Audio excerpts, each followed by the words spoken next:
Oh, hello everybody, this is K5 here. Hope everyone's having a great week.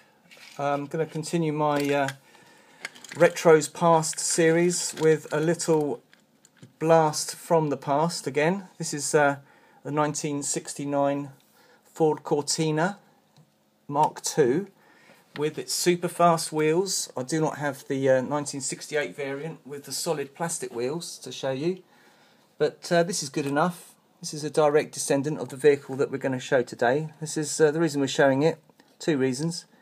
To have a little look at these skinny first generation superfast wheels, and also it's a number 25.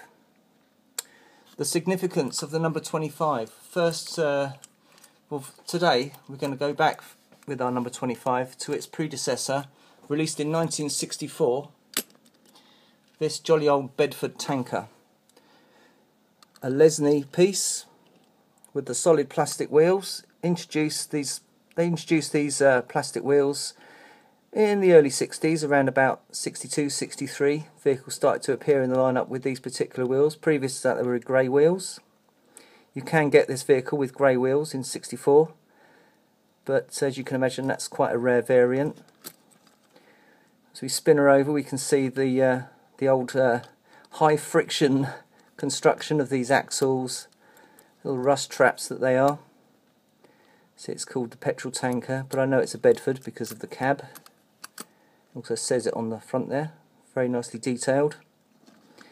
This old lorry would have had a plastic insert there for the driver and the steering wheel, with an excellent play feature there that made this a very interesting vehicle for the kids of the day.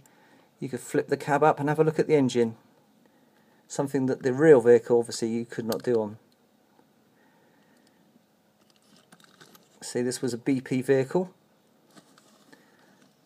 and it's extremely sturdy and very good construction.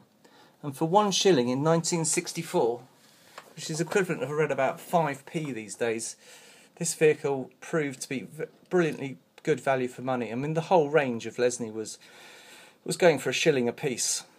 Now, the market being the market, Lesney, Matchbox didn't have the playground to themselves. No. In 1964, Mettoy decided to start releasing 1/64 scale vehicles. And as a counterpart to this particular Lesney piece, Mettoy released this vehicle. This is the Guy Warrior petrol tanker. As you can see, it's roughly the same kind of scale, so you could have played with it alongside your Matchbox vehicles quite happily and unaware of the the battle ensuing in the toy market. Now, this Guy Warrior is lacking one piece. Yep, the rear panel. As you can see into that gaping hollow there. An excellent storage space for all manner of wonderful things. And yes, I do recall using it as a stash for Smarties and peanuts and all sorts of good odds and ends that you could cram into your pockets, and as a result this was an excellent little pocket truck. Now, the reason that these vehicles were so cheap was the plastic bases on them. As you can see, they used the plastic to form a spring. Easily snapped and broken, and quite often these vehicles would end up with their wheels nicely wedged up inside the cabs and the wheel wells, and just generally lose their play value. Fortunately, I know this vehicle has got quite a few chips and dents and other oddities about it, but the basic function and form is still there and have survived since 1964. It's making this vehicle like something in the region of 50 years old, if you can imagine. So here we have two vehicles together, released at around about the same sort of time, and would have been played together at the same time. Now, due to some of these flaws, Husky decided to move this one up a stage, and they introduced the 14B. Again, it's a bit mashed and a little bit mangled, but the 14B hit the shelves in around about 1967, 68, and it's got slightly bigger wheels than its old counterpart. Again, it's a Guy Warrior, so it's kept a lot of those exceptional details. They've just slightly upgraded the scale a little bit, given it a little bit better hand holding ability. This is an SO version, but this time they put a metal base on and a modicum of suspension, which in 1968, 67, 68 was all the rage. Again, it's not particularly fast, but compared to its higher friction counterparts, this was yeah, certainly moving up the levels.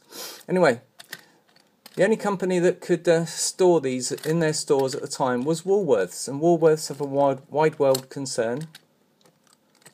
concern in USA, Canada and the United States, and their franchise with Mettoy to produce these Husky vehicles ended in 1968-69, and as a result Mettoy had to rebrand themselves in order to continue with their 1 shilling cars.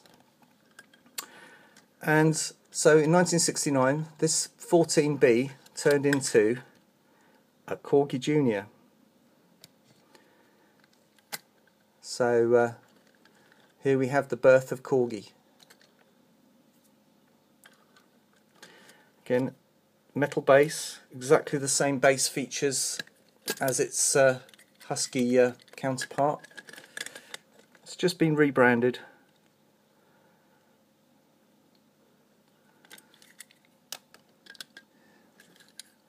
I'm guessing this vehicle continued in service till around about the about 1973, and was replaced by slightly cheaper vehicles using plastic bases.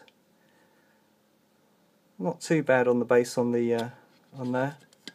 Hard to clean this one because it's got these paper side bits on it. This BP truck. And finally, right at the end of Corgi's life, we see this Corgi, which is the quality's coming back, but the price has gone up a little bit. Not an awful lot, just a tad. So we have a plastic cab, plastic tanker, metal body with a plastic base. And this is just before Mettoy got taken over by Mattel. So anyway, this is K5. Hoping you enjoyed my little story from 1964 to 1969. And hoping to come back at you with some more stories. So anyway, ta-ta from now.